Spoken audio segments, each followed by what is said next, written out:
Valentine's day. అసలు ఈ Valentine's day ఎలా వచ్చింది? దీన్ని ఫిబ్రవరి 14నే ఎందుకు జరుపుకుంటాం?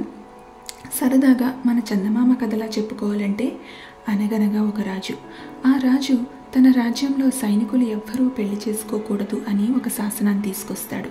పెళ్లి చేసుకుంటే సైనికులుగా ఓడిపోతాం, తమ రాజ్యం మీద ప్రేమ కన్నా కుటుంబం మీదే ప్రేమ ఎక్కువ అవుతుందని అనుకుంటాడు. ఇది ఎందుకో అక్కడున్న సెయింట్ వ్యాలంటైన్కి అంతగా నచ్చలేదు.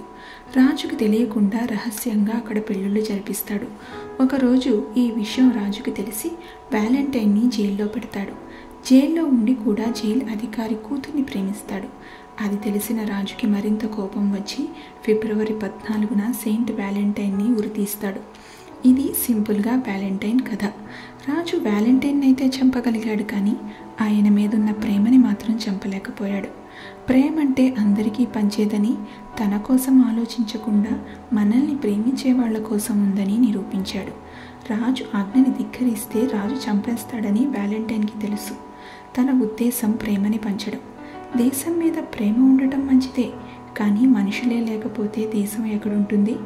ప్రేమ ఒక మనిషిని ఎంత గొప్పవాడని చేస్తుందో చెప్పే ఒక చిన్న కథ ఇది.